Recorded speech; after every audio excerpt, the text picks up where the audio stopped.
September we met, I could tell by your smile, you hadn't been with a good girl.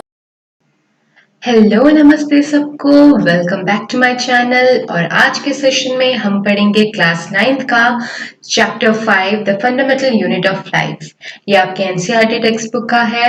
बहुत ही easy explanation से मैंने बताया है, complete to the points notes आपको मिलेंगे, कहीं पर भी जाने की जरूरत नहीं है, आपके कॉन्सेप्ट क्लियर हो जाएंगे। आई एम बेटिंग यू बहुत ही अच्छी तरीके से आप लोग को समझ में आएगा। You will start loving what you are learning, this is my motto. और ये आपको एंड ऑफ दिस लेसन पता ही चल जाएगा। बहुत ही क्विक लर्निंग होगा आपको और बहुत ही अच्छी तरीके से सारे कॉन्सेप्ट क्लियर हो जाएंगे। तो चलिए let's begin. Fundamental unit of life. What is fundamental unit of life? That is the cell, जो हमारे लाइफ का ओवरऑल फंक्शनिंग करता है वो क्या है? सेल। अब एक क्वेश्चन हमें पता चल गया कि fundamental unit of life cell को कहा जाता है, but being a science student we should be curious to know क्यों। हर चीज में अगर हम सोचेंगे क्यों, इसका रीजन क्या है, इसके पीछे का वजह क्या है जिससे कि इसको फंडामेंटल यूनिट ऑफ लाइफ कहा गया। So the reasons are A cell is capable of independent existence. एक single cell has that potential. उसके पास उतनी potential है कि वो individually exist कर सकता है, as well as it carries all the vital functions for living. जीने के लिए जो भी functions चाहिए, for example nutrition से लेके respiration, excretion, transportation and reproduction, ये सभी के सभी cells individually function कर सकता है. It has that potential in it. और इसको that's why structurally and functional unit of life कहा गया है. Other function also such as growing and moving के लिए जरूरत है, और ये सब functioning करने के लिए most important क्या चाहिए होता है? Energy. अब energy कहाँ से मिलता है? In the form of ATP. ATP के फॉर्म में उनको एनर्जी मिलता है। ठीक है, क्लियर? अगर आपको क्वेश्चंस में पूछा जाए and there are exams in which you will be asked this question, why cell is called fundamental unit of life, so you have to answer these points. Okay, let's go to the next point. Okay, everything has its history. तो obviously cell का क्या history है जो हमें जानने की जरूरत है, वो है रॉबर्ट हुक इन 1665। रॉबर्ट हुक 1665 उन्होंने क्या किया था? A thin slice of cork. Cork क्या है? जो एक ट्री से वुड से बनता है। एंशियंट टाइम में देखोगे और अभी भी जो ग्लास बॉटल्स होते थे, earlier there is no cap, so instead of cap they used to use cork. ठीक है, कॉर्क। तो this cork are made up of wood. तो उन्होंने क्या किया? एक थिन स्लाइस इस कॉर्क का काटा, and then here you can see this cork काटा, और उसको एग्जामिन किया under its self designed microscope. उनके सेल्फ डिजाइन माइक्रोस्कोप में उन्होंने देखा। Here you can see this microscope जो उन्होंने रॉबर्ट हुक ने डिजाइन किया। And then what he observe is it looks like हनीकोम।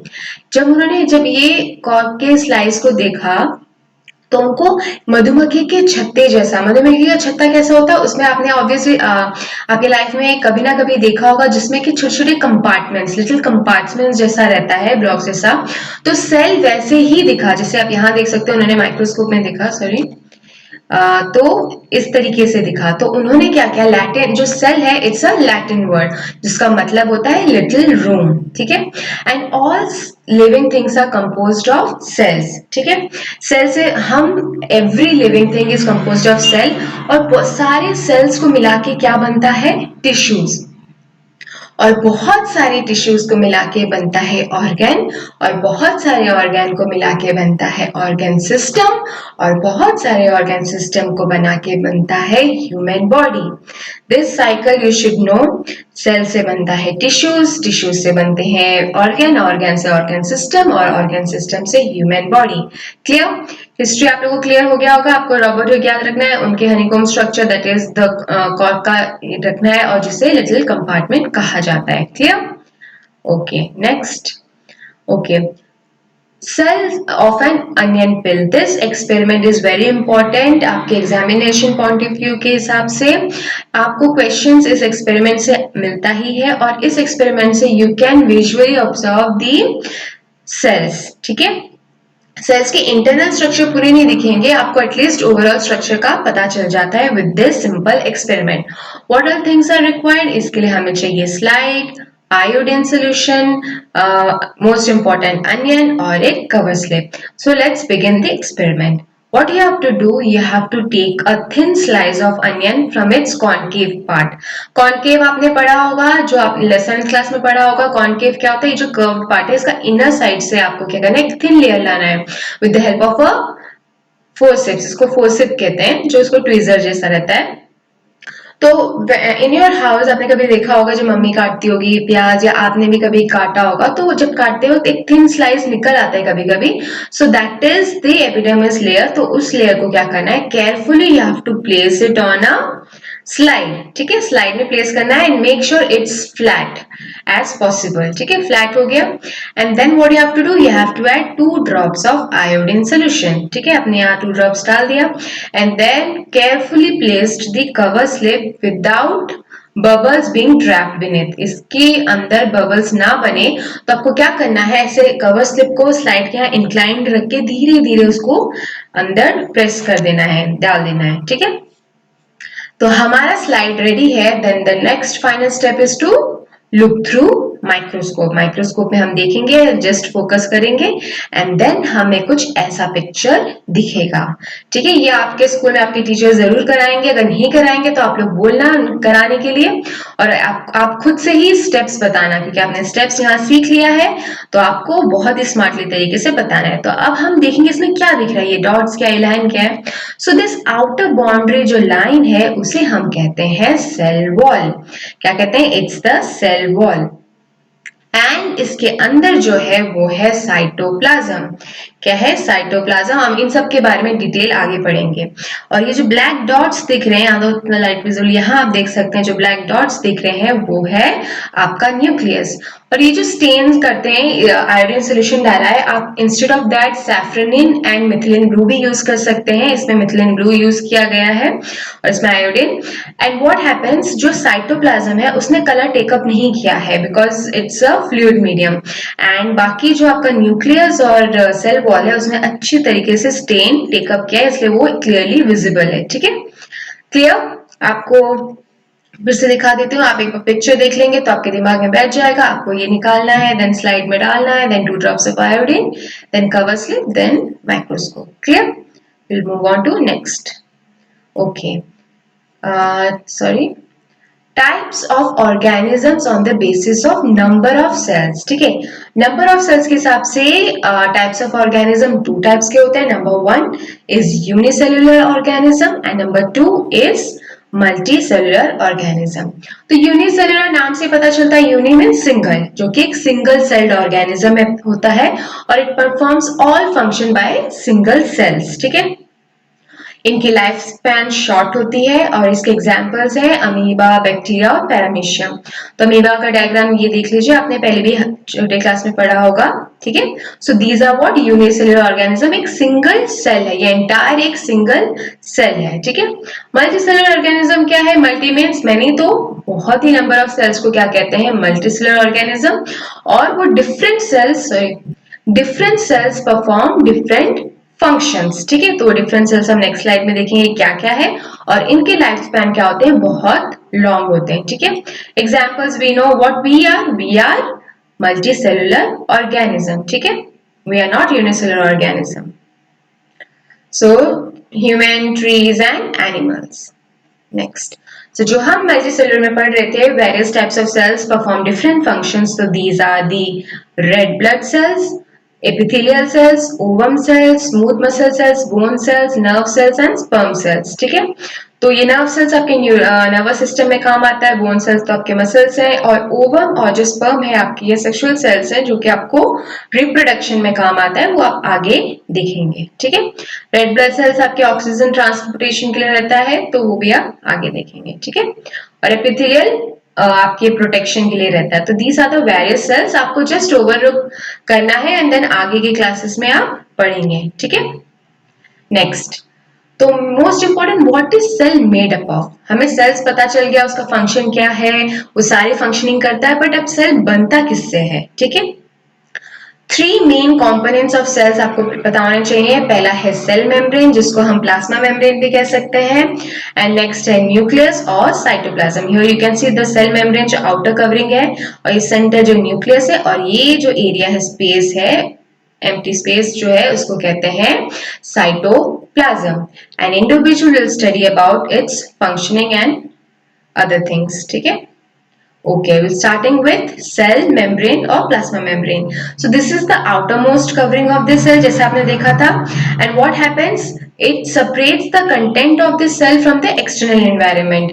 मतलब जैसे आप यहाँ देखोगे कि बाहर का जो environment से वो और ये internal है, तो वो सेल मेम्ब्रेन क्या करता है, उसको सेपरेट करता है। ठीक है, next, it also allows an entries of some material. ये कुछ ही मटेरियल को इन एंड आउट मतलब एंट्री पॉइंट के लिए करता है एंड देन एग्जिट करता है। And it also prevent some other, मतलब it act as a bodyguard. Bodyguard क्या करता है, जिनको हाँ जिनके पास एंट्री पास है एंड देन इट अलाउज, या जिसको वो रिकॉग्नाइज करता है हाँ ये हमारे मेंबर्स हैं, देन इट अलाउज इट, और जो हमारे मेंबर नहीं है उनको वो बॉडीगार्ड रोक देता है।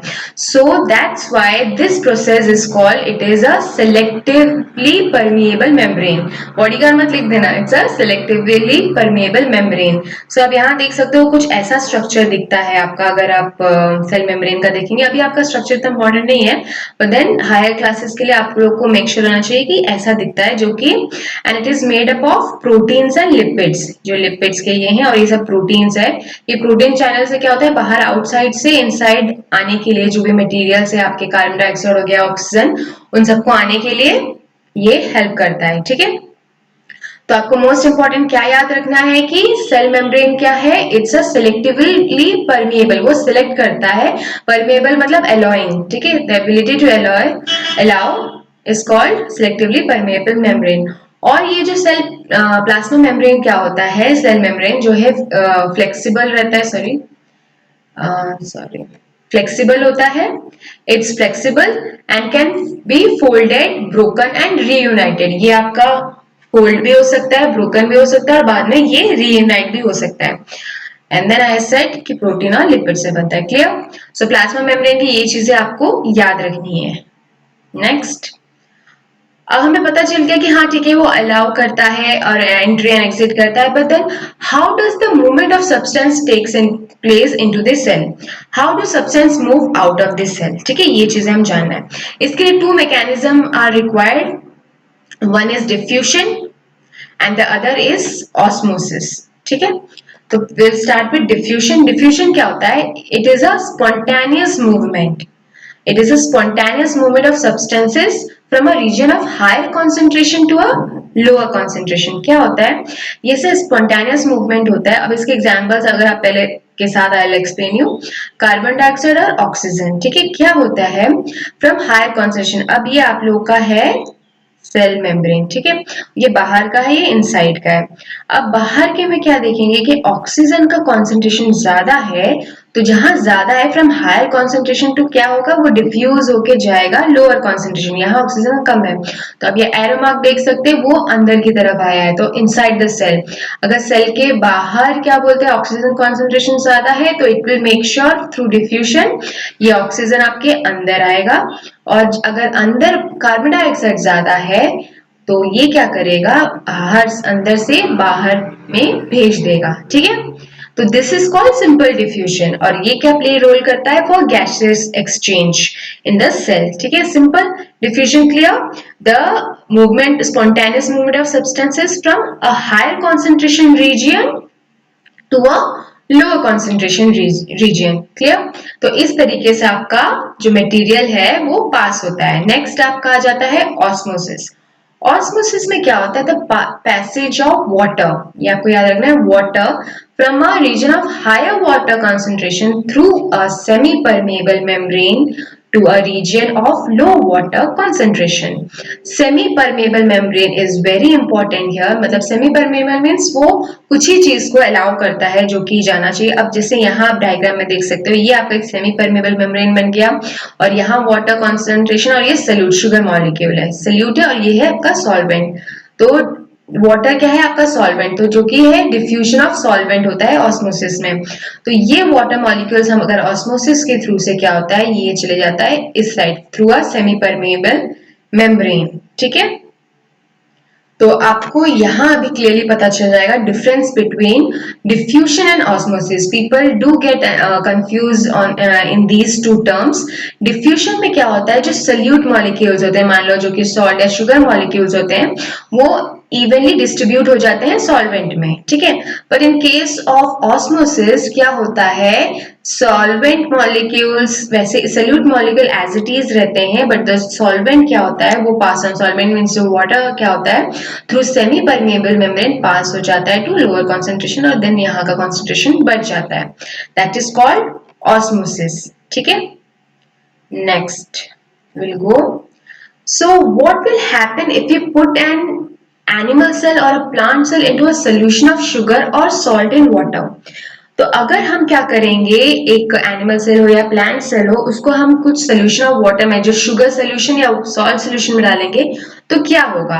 तो इसमें तीन कंडीशंस दिखेंगे, थ्री टाइप्स ऑफ सोल्यूशंस हमें दिखेंगे बेस्ड ऑन कॉन्सेंट्रेशन। तो आपको क्या चीज देखना है, पहले आपको डायग्रामेटिकली मैं आपको पिक्टोरियल दिखा देती हूँ, उसके बाद आपको डेफिनेशन और क्लियर हो जाएगा, ठीक है।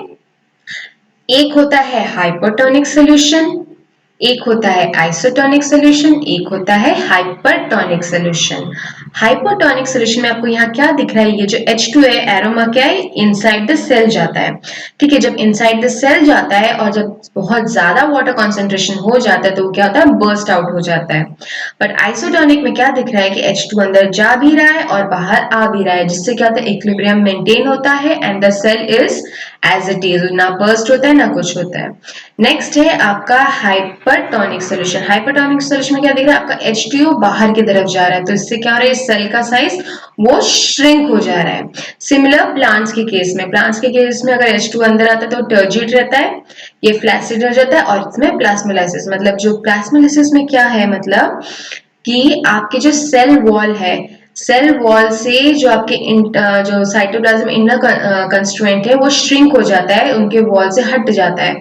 अब जैसे यहाँ देख रहे हो पूरा साइटोप्लाज्म कवर्ड है, साइटोप्लाज्म आपको मैं डायग्राम में बताऊंगी। तो अब ये येलो पोर्शन है साइटोप्लाज्म, तो वो श्रिंक हो जाता है, that process is called plasmolysis, ठीक है। नेक्स्ट, अब तीन सोल्यूशन हमने देखे, let us define this solution. तो हाइपोटोनिक सोल्यूशन में क्या था, हमने देखा था कि H2O अंदर आ रहा है, तो क्या है, तो concentration of the solution outside the cell, अगर जब कॉन्सेंट्रेशन आउटसाइड द सेल अगर ज्यादा होगा तब क्या होगा, obviously water constraint अंदर आएगा, means concentration of solution outside the cell is more than inside the cell. Due to this gain of water, then क्या होगा, cell swells up and may be burst. Clear? Isotonic solution में क्या होता है, equal concentration outside and inside रहता है, ठीक है। तो water crosses the membrane in both direction, but the amount of going is same as the amount of going out, so there is no overall movement of water, the cell will stay the same size. Clear?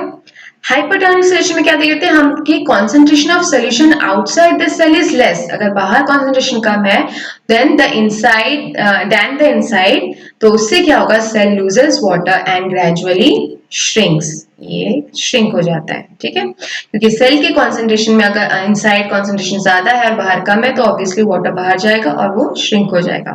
तो ये तीन बहुत ही important है, ये तीन basic concept आपको clear होना चाहिए, क्योंकि हाई क्लास जाते जाते आप लोग को ये आगे के लेवल में दिखेगा। तो इसलिए आपको मेक श्योर करना है कि आप ये एनसीईआरटी के टेक्स्ट बुक और जो भी नॉलेज है, आपको बेसिक कॉन्सेप्ट क्लियर रखने हैं, ठीक है, ताकि आपको हाई क्लास में कोई दिक्कत ना हो।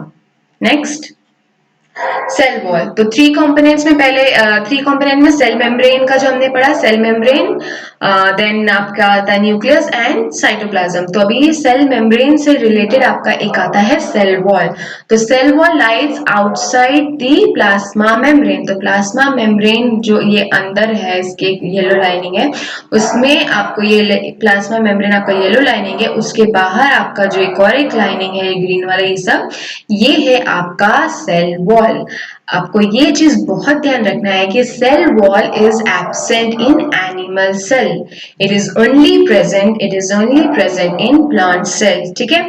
ये क्या है, outside of the plant cell में आपके प्लाज्मा मेम्ब्रेन भी है और प्लाज्मा मेम्ब्रेन का आउटसाइड कवरिंग है cell wall. This is in the case of plant cell. Be very clear. ठीक है. And this plant cell is made up of cellulose. ये किससे बनता है, सेल्यूलोज से. और ये कैसा रहता है, रिजिड रहता है, स्ट्रॉन्ग होता है, पोरस होता है एंड नॉन लिविंग स्ट्रक्चर है. क्या है, रिजिड मतलब हार्ड है, स्ट्रॉन्ग एंड देन पोरस रहता है, सो दैट आपके जो कंस्ट्रुएंट है वो इजिली अंदर जा सके. एंड एक एक सेल वॉल जो है एक दूसरे से जुड़ा है किसके थ्रू से, लैमिले. यहाँ देख सकते हो मिडिल लैमिले, ये वाला इसको कहते हैं लैमिले. ठीक है. अब सेल्स के फंक्शन देख लेंगे. सेल्स का क्या स्ट्रक्चर हमें पता चल गया कि सेल्यूलोज से बनता है और it's only present in plant. तो इसका फंक्शन क्या है, इट प्रोवाइड्स डेफिनाइट शेप देता है, स्ट्रेंथ देता है एंड देन परमिएबल. परमिएबल मतलब अलाउ करता है डिफरेंट साइज ऑफ सब्सटेंस को टू गेट इन. ठीक है.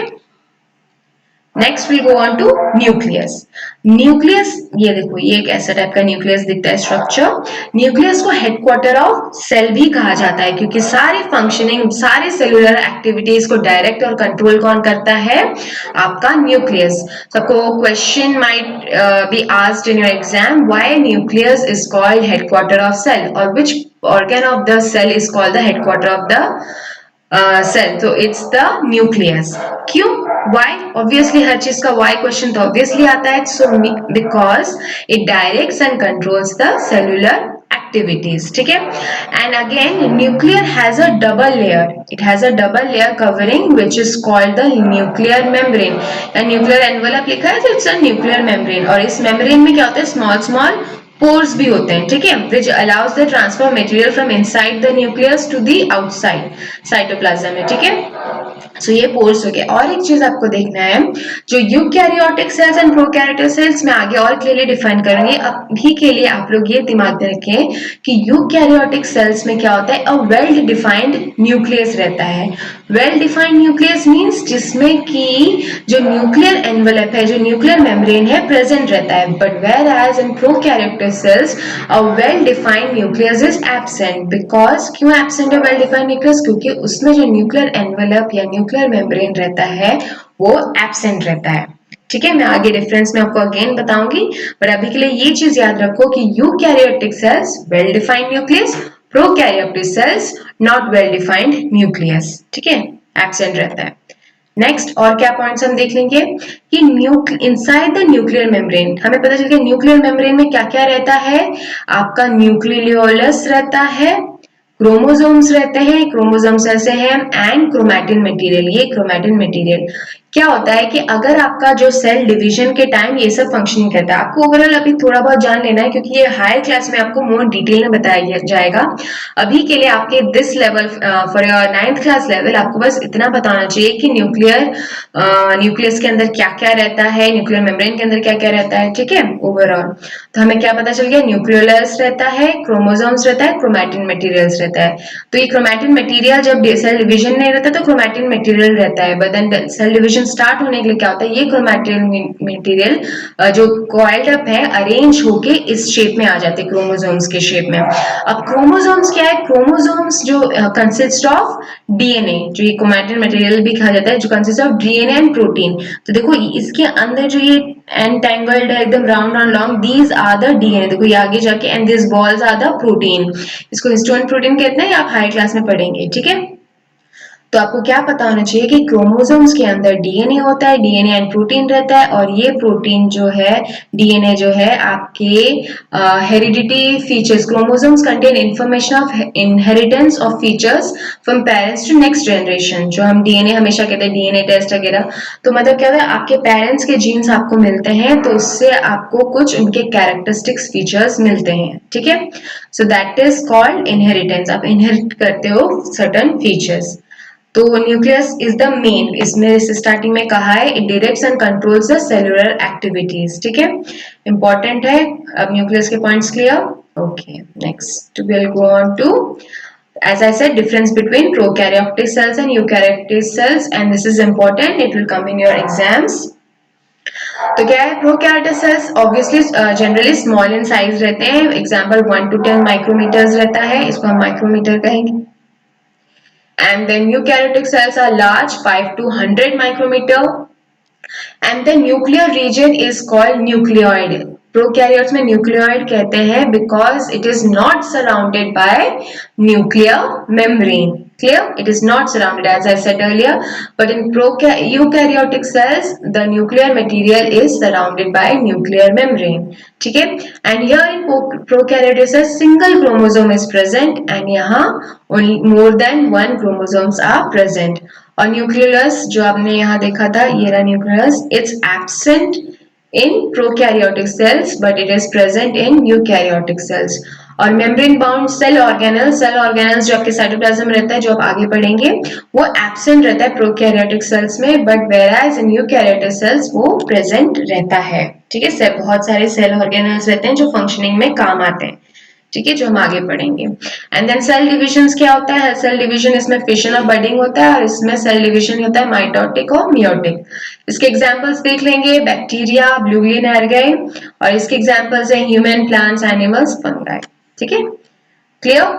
आप लोगों को ये 7 पॉइंट्स याद होने चाहिए, आपके 2 मार्क्स 3 मार्क्स के लिए पूछे जाते हैं. ठीक है, next moving on, cytoplasm. This the last one is cytoplasm.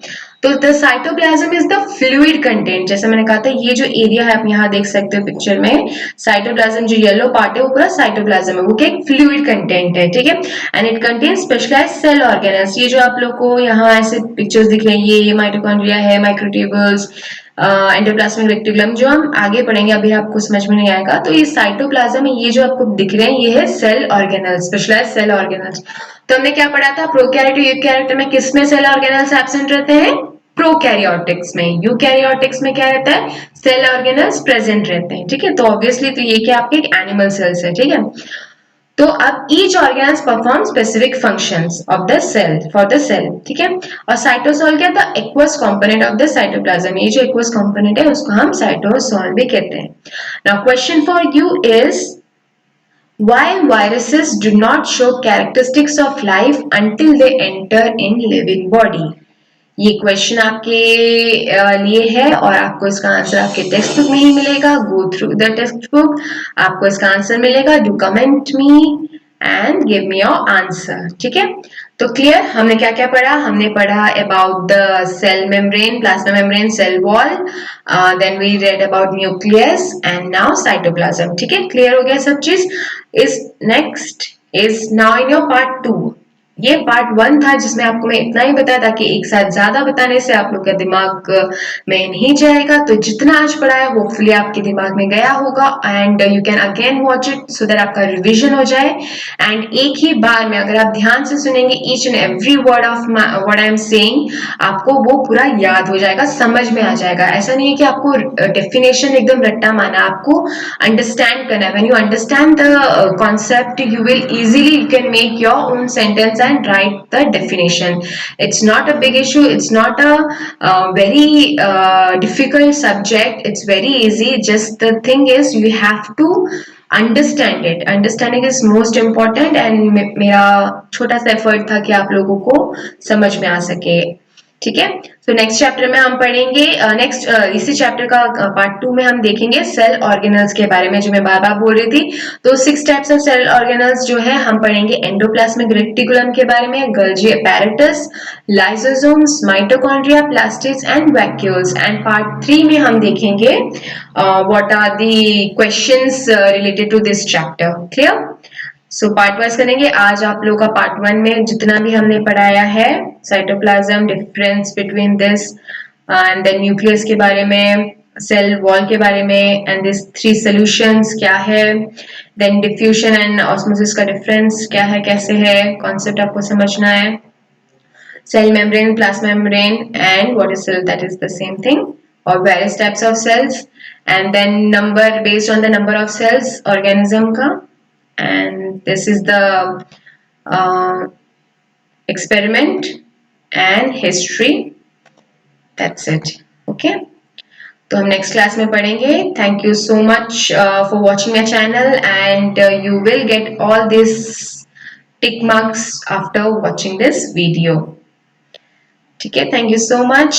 Please do subscribe my channel so that you can get all the latest updates and stay connected with me and support me so that I feel motivated and give you all contents that will be helpful to you. Thank you again.